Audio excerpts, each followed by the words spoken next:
এই যে হুটহাট মন খারাপ, অসহ্য লাগা, বিরক্তিকর বিষয়, এইসব বিষয় তুমি সঙ্গে নিয়ে গেলেও পারতে। তুমি কি করলে? শুধুমাত্র আমার ভালো লাগাগুলোই আমার কাছ থেকে কেড়ে নিলে। আমার অসহায়ত্ব দেখে ভ্রু কুচকানোর আগে আমাকে একবার বলে দিলেই পারতে, আজকাল আর তোমাকে ভালো লাগে না। ব্যাস, এটুকুতেই আমি আমার সারা জীবনের জন্য একাকিত্বকে সঙ্গ করে নিতাম। একাকিত্বকে সঙ্গ করে নিয়ে তোমার থেকে আলাদা হয়ে যেতাম।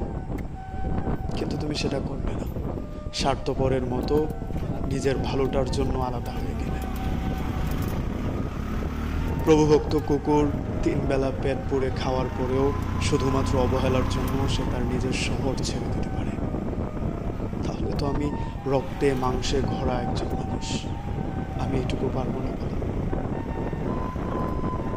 তোমার স্বার্থের জন্য কিংবা ভালো থাকার জন্য যদি তুমি আমাকে ছেড়েই দেবে, তাহলে এই লোক দেখানো ভালোবাসার জালে আমাকে না ফাঁসালেও পারতে। জানো তো, মানুষ ভীষণ স্বার্থপর। নিজের ভালো লাগা, নিজের ভালো থাকার জন্যই আরেকটা মানুষের কাছে আসে। যদি তুমি আমাকে ভালোই বাসো, শুধুমাত্র মুখে না বলে সবসময় পাশে থেকে দেখাও। যদি তুমি মনে করো সবসময় আমার ভালোটা চাও, তাহলে আমার জন্য ভালোটা করো। যদি তুমি বিশ্বাস করো আমি তোমাকে নিয়ে খুশি, তাহলে তুমি আমার পাশে থেকে দেখাও। কিন্তু মানুষ এগুলো করে না। মানুষ এগুলো করতে চায়, তার স্বার্থের জন্য কাছে আসে, স্বার্থ ফুরিয়ে গেলেই আবার ফুরুত হয়ে যায়। এটা মানুষের দৈনন্দিন রুটিন হয়ে দাঁড়িয়েছে। আচ্ছা, একটা ছেলে ঠিক কতটা ভালোবাসতে পারে একটা মেয়েকে? তার সর্বস্বটা দিয়ে। কিন্তু আপনি কি জানেন, একটা মেয়ে একটা ছেলের ভালোবাসার জন্য যে কোনো কিছু করতে পারে। আমার সাথেও ব্যাপারটা সেম হয়েছে। আমি ঠিক বিস্তারিত বলতে পারবো না কতটা অবহেলা পাওয়ার পর আমি সেই মানুষটাকে ভুলে যেতে বাধ্য হয়েছি বা ভুলে যাওয়ার চেষ্টা করেছি। ফ্যামিলির এগেনস্টে গিয়ে নিজেকে স্কলারশিপের জন্য প্রস্তুত করে তার ভালো লাগাটাকে নিজের শেষ ডিসিশন বলে মেনে নিই। তবুও সেই মানুষটাকে আমি আমার করতে পারলাম না। ক্যাম্পাসের 3rd ইয়ারে যখন আমি ছুটিয়ে পড়াশোনাটা করছিলাম, ঠিক তখনই সে আমার জীবনে আলো। আর সেই সময়টা থেকে আমার এইটা মনে হতো যেহেতু এটা আমার জন্য একটা বেস্ট গিফট কিংবা সৃষ্টিকর্তার দেয়া নিজস্ব উপহার, আমি ওইভাবেই এগোতে লাগলাম। স্কলারশিপ নেব, অস্ট্রিয়াতে যাব বা ভালো একটা কান্ট্রিতে যাব, লাগলে আমি তাকে আমার সঙ্গে নিয়ে যাব।